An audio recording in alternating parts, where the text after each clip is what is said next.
Hey, good Saturday morning. Welcome to the weekend. I have been at a prayer conference in Roanoke, Virginia, the last couple of days and getting ready to head home, and it's snowing outside. I didn't really get finished till midnight last night. It's been great. I was with Brandon's father. Brandon was here, his brothers. Brittany's dad was here. Ran into a couple other pastors that I know. David Huckins, retired pastor of Monongah Baptist Church, Monongah, West Virginia.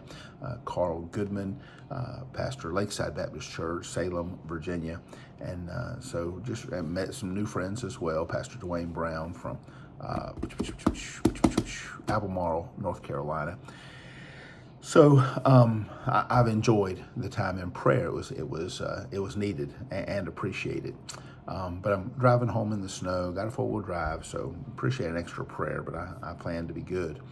Today we're in 2 chapters of Job. It's Job 24 and 25. In chapter 24, we have a second paragraph of comments from Job to Eliphaz, and then in chapter 25, another friend, use the term in quotes, Bildad, is going to speak.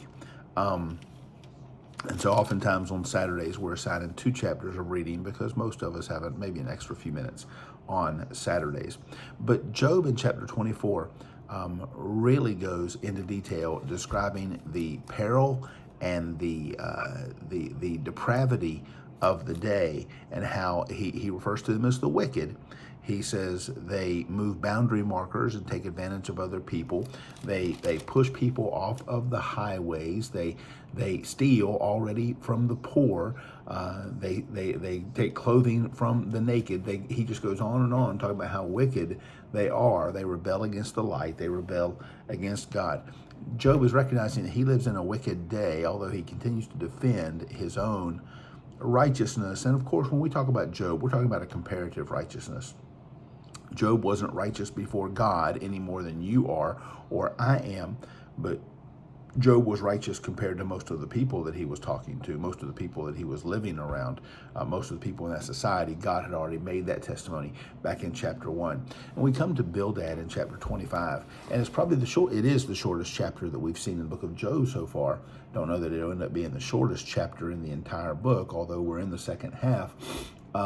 But Bildad speaks, and he simply acknowledges the sovereignty and the power of God. And he concludes his simple paragraph by saying, how can a person be justified before God? How can one be born of woman and still be pure? And then even further goes in conclusion and says, how much less a man who is a maggot and the son of a man who is a worm. Bildad recognizes, I don't know that he was calling Job the most wicked man, although everything else asserted has been that Job is suffering because of his own sin, his own wickedness. But Job is going to begin again in chapter 26, which the Lord willing we will see tomorrow.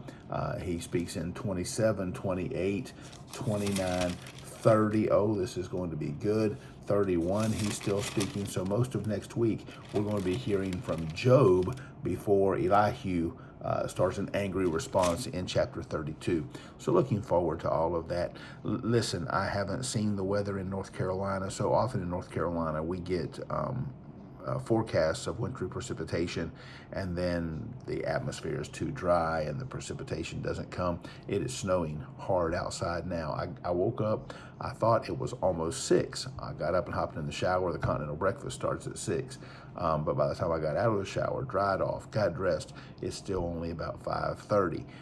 So I'm making my video for today, and I'm going to get on the road. I'm not going to wait another 30 minutes for the continental breakfast. I'll swing into a McDonald's or something on the way home if I happen to get hungry. But I appreciate an extra prayer today. Assuming we have a couple of inches of precipitation, I'm sure we'll cancel church tomorrow. The decision just hasn't been made final because I've been out of town, and I hate having to do that 2 weeks in a row. But the Lord willing, on the 8th, we'll be able to be together, and we will survive. We'll have a 5th Sunday in March to make up a whole lot of it.